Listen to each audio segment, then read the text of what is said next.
Welcome future civil engineers tech savvy के YouTube channel पर आप सभी का स्वागत है। आज की इस यूट्यूब सेशन में हम एरे कमांड को एक्सप्लोर करेंगे।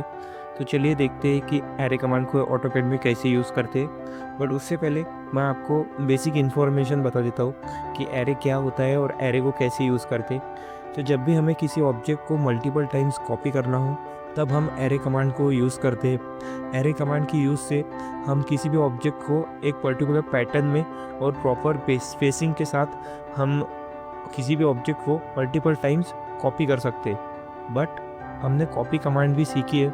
कॉपी कमांड की यूज़ से भी हम किसी भी ऑब्जेक्ट को मल्टीपल टाइम्स कॉपी कर सकते हैं। फॉर एग्जांपल यहाँ पे मैं सी एंटर करके एक सर्कल ड्रॉ कर लेता हूँ। अब मुझे इस सर्कल को 3 रोज एंड 3 कॉलम्स में कॉपी करना है।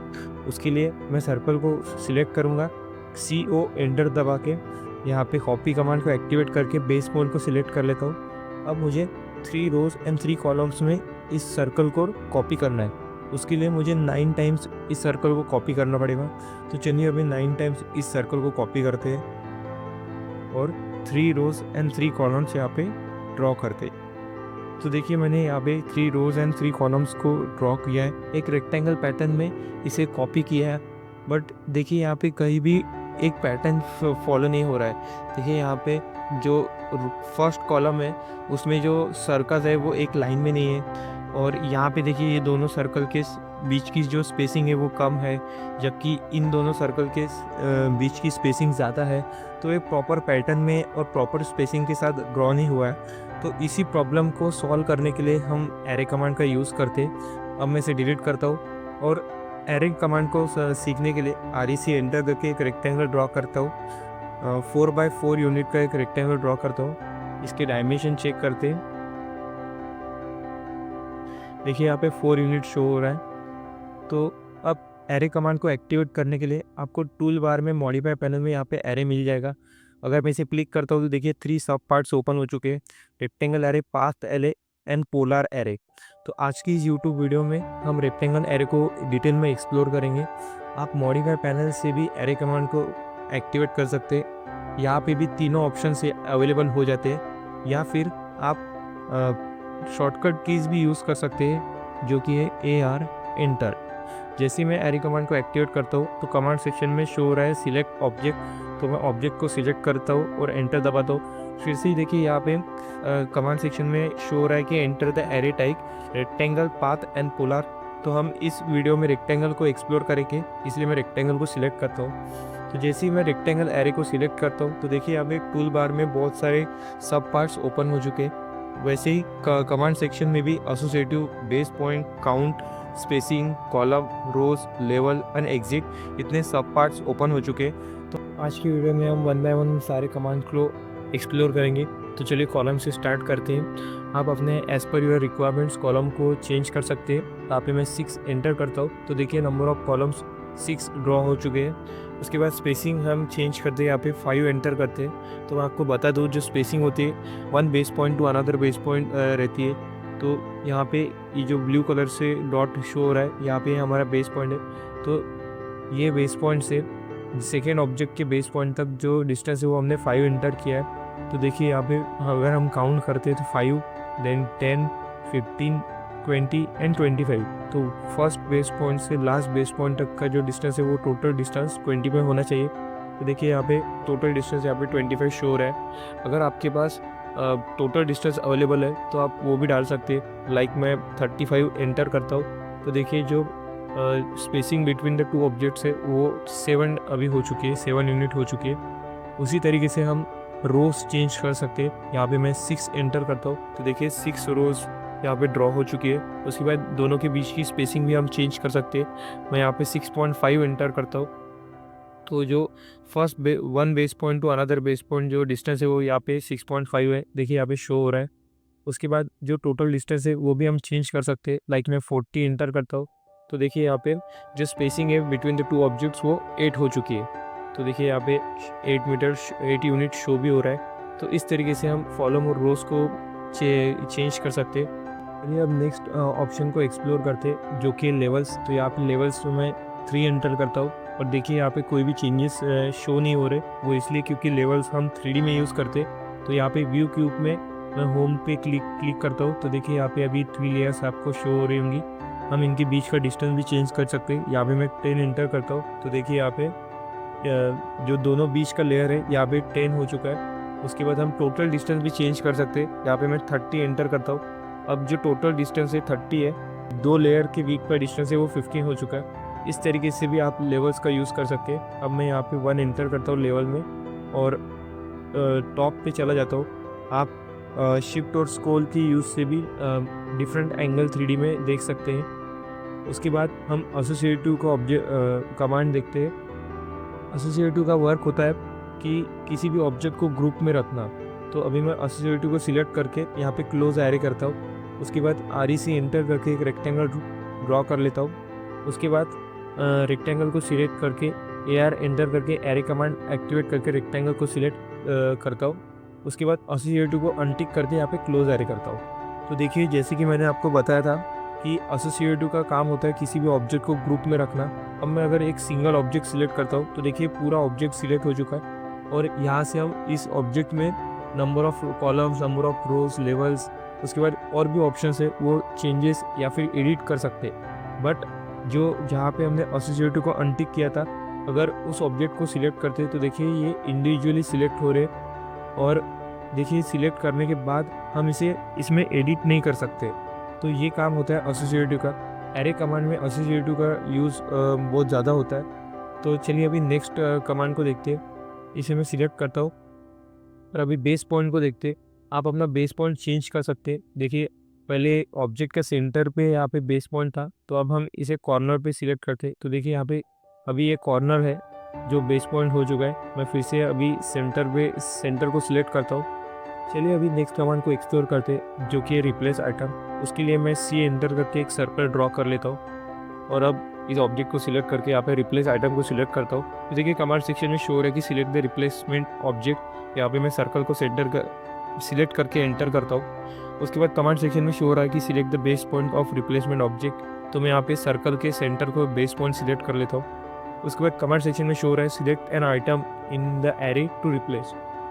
तो जिस भी रेक्टेंगल को आपको सर्कल से रिप्लेस करना है उस रेक्टेंगल पे सिंपली क्लिक कीजिए। तो देखिए यहाँ पे जो रेक्टेंगल है वो रिप्लेस हो रहा है सर्कल के साथ। तो इस तरीके से आप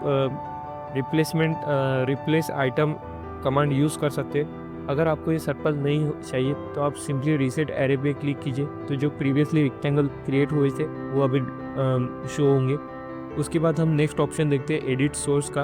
अब मैं एडिट सोर्स को सिलेक्ट करता हूँ। उसके बाद कमांड सेक्शन में शो रहा है कि select the item in array. तो मैं किसी भी ऑब्जेक्ट को सिलेक्ट करता हूँ तो देखिए न्यू टेम्पलेट ओपन हो रही है।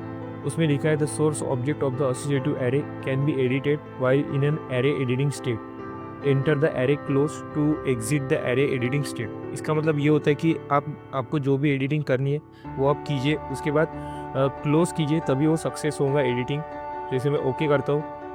उसके बाद देखिए जिस ऑब्जेक्ट को हमने सिलेक्ट किया था वही हाईलाइट हो रहा है। तो इसमें अब मुझे सर्कल ड्रॉ करना है तो मैं C एंटर करके यहाँ पे सर्कल ड्रॉ करूँगा।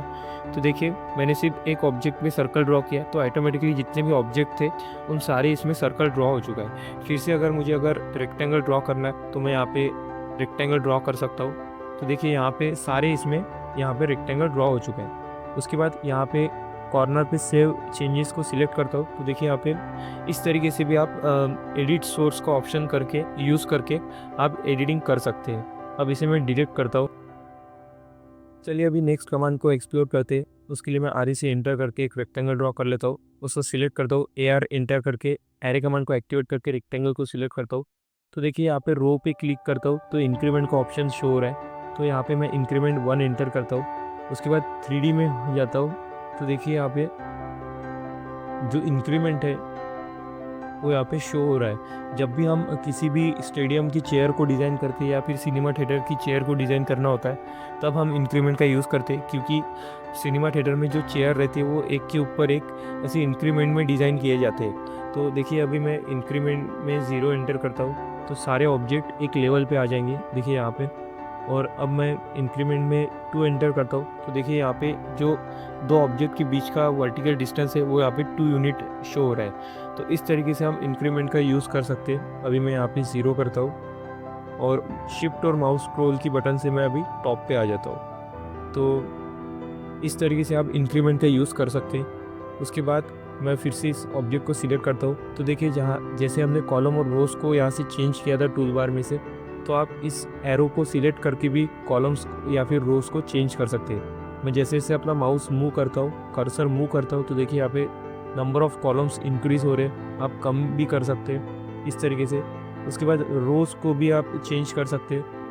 इसको सिंपली एरो को सिलेक्ट करके आप कर्सर को मूव कीजिए, तो देखिए नंबर ऑफ़ रोज़ भी यहाँ पे इंक्रीज़ हो रहे हैं। अब मैं अपना कर्सर इस एरो पे लेके जाता हूँ, तो देखिए यहाँ पे 3 ऑप्शंस ओपन हो चुके हैं, जिसमें कॉलम काउंट, तो देखिए यहाँ पे नंबर ऑफ़ कॉलम जैसे हमने चेंज किया था, यहाँ से आप नंबर ऑफ़ कॉलम चेंज कर सकते हैं। उसके बाद ऑप्शन है टोटल कॉलम स्पेसिंग का, तो टोटल कॉलम की जो स्पेसिंग है वो भी आप चेंज कर सकते हैं, जैसे कि हमने यहाँ से टोटल स्पेसिंग जो है वो अभी चेंज की थी।